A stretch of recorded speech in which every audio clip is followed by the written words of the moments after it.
Kahapon narinig lang po namin to sa hearing sa Congress. DOE na rin po ang nagsabi.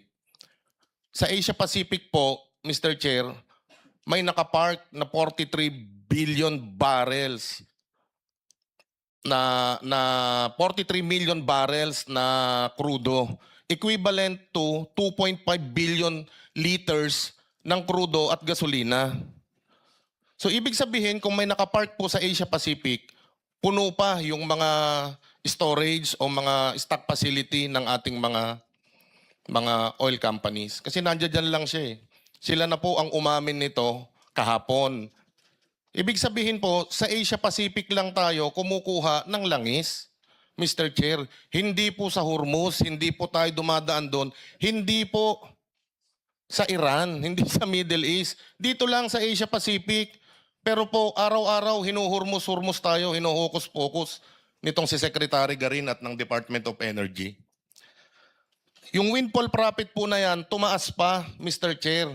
Yung pre-war era, ang kita po ng mga oil companies, nasa 1.5 billion per day. During po nung peak, nung height, nung pagtaas nito, umabot po ng 4.5 billion pesos. Ganun po kalaki. Kahit po may ayuda po na binibigay, pasalamat kami sa DOTR, sa DSWD, pero hindi po nakabalik sa biyahe yung mga miyembro namin. Kasi po kailangan mababa yung presyo, yung abot kaya namin at kikita kami. Tingnan nyo po, nakapagbigay ng 5,000 pesos. Bumalik po ba sa biyahe yung mga miyembro? Hindi po. Hindi pa rin kaya. Kailangan po talaga i-roll back.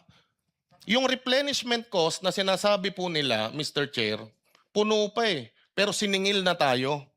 Siningil na tayo ng mga oil companies. So, yung spot trading nila na dadating after a month, bayad na ng mamamayang Pilipino, especially yung mga motorista, yung mga drivers. So dapat ngayon, 100% na dapat yung ini-roll back. Kasi dahil bayad na.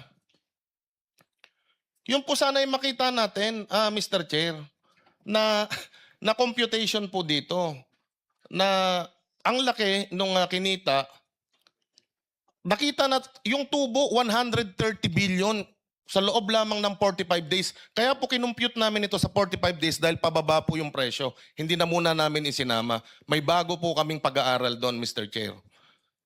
So yung 130 billion pesos po na ito, yung windfall profit, pagmamalabis ito, pananamantala ito ng mga oil companies, na ganun din kinita po ng ating gobyerno doon sa windfall profit.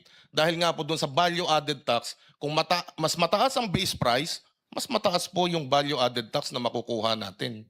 So ibig sabihin po, Mr. Chair, ang gumawa ng krisis, yung mga oil companies at ang gobyerno, hindi po ang Iran.